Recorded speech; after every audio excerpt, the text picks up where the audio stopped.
leaderboard of shutouts in the league. So tell us about it. How do you accomplish that feat? Yeah, the team has been defending unbelievably this season. Not just the back line, but all 11 guys working together.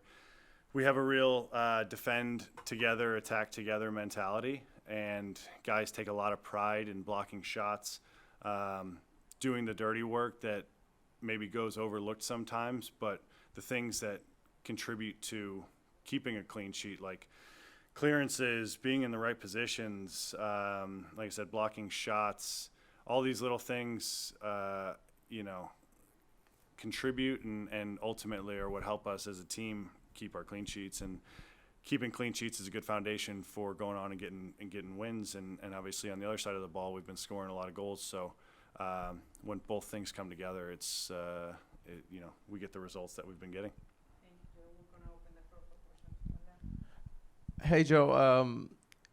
Goalkeepers' mistakes are accounted for way more than other outfield players, I guess.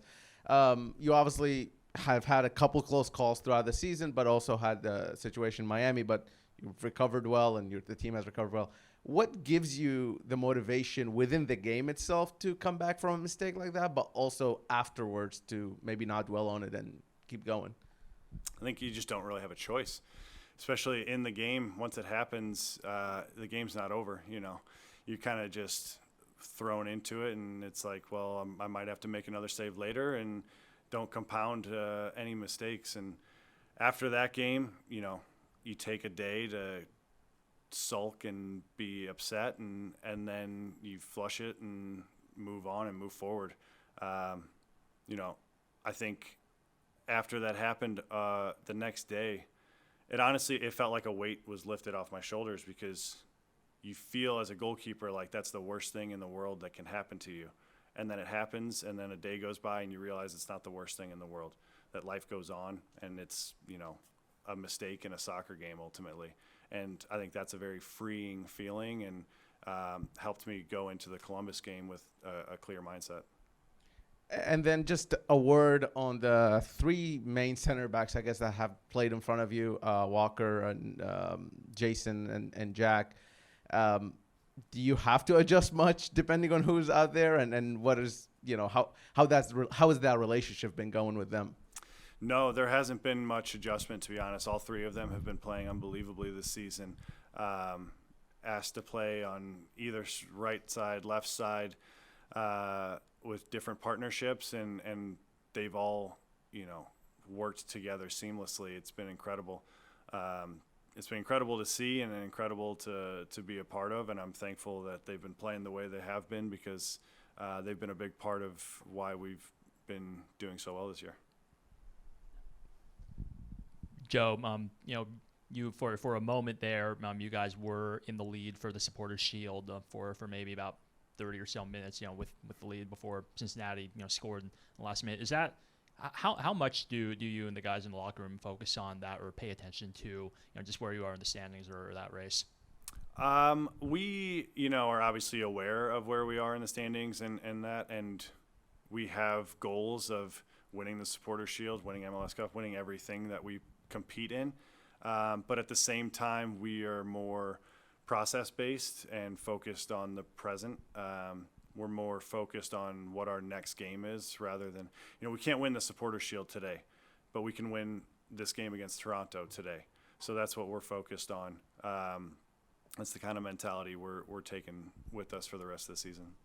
And you remained perfect with this win in rematches this season. I guess what has allowed you guys to do that, to prepare for the second time facing an opponent and, you know, stay undefeated in those matches this year?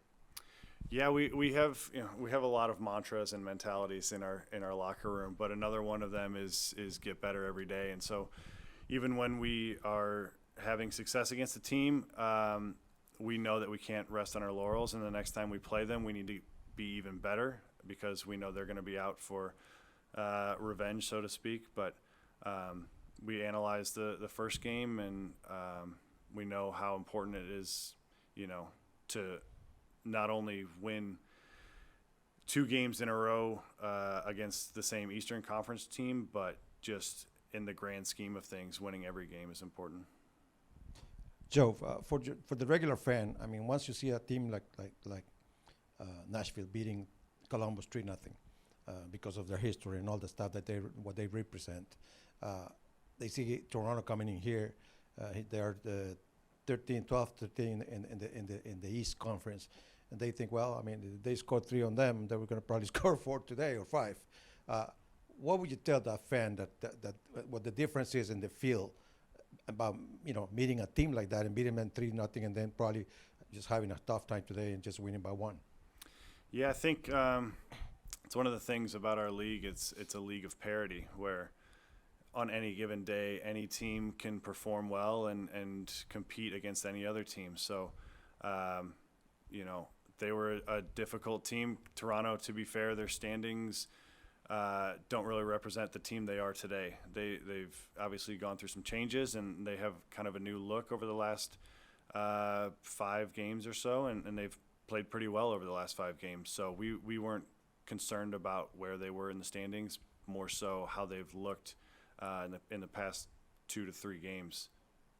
Now, I mean, you've been long enough in the league to know that anytime the team is trying to reach the playoffs, things seem to get even harder.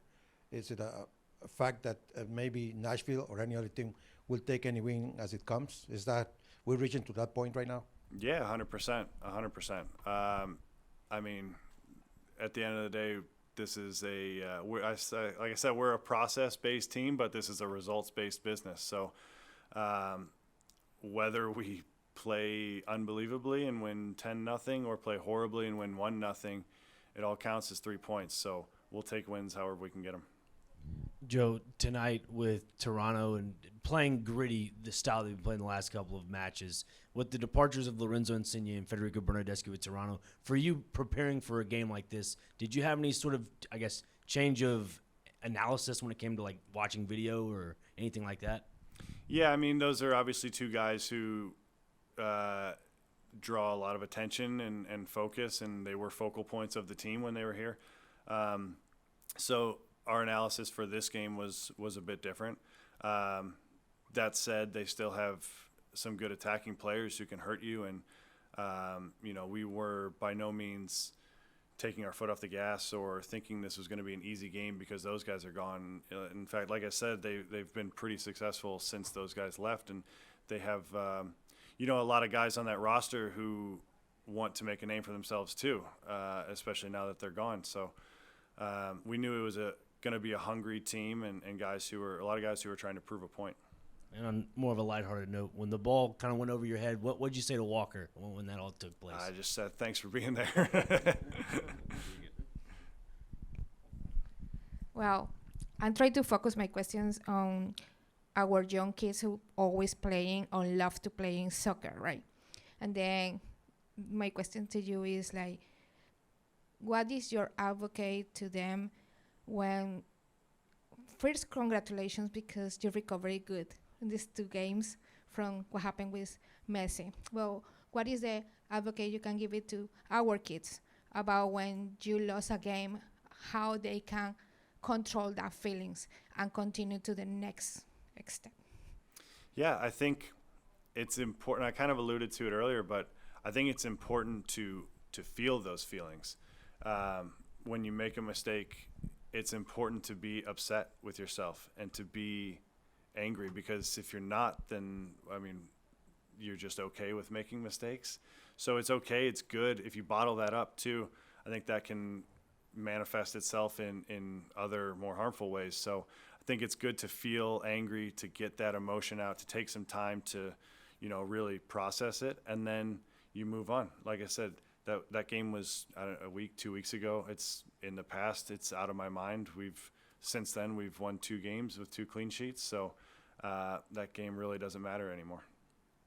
Thank you, Joe. I appreciate you taking the time tonight. Yep. A reminder for everybody, our game next week is Friday. You can. Our game next week is Friday, so Maxim and Stu will be taking place on Wednesday from Vanderbilt.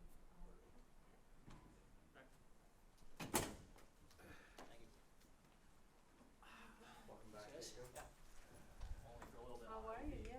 I'll be out as well. So next week as well. Okay. I will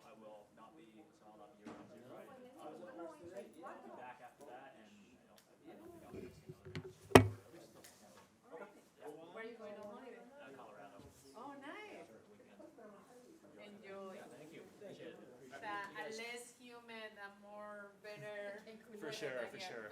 Lots of Gatorade though. Yeah.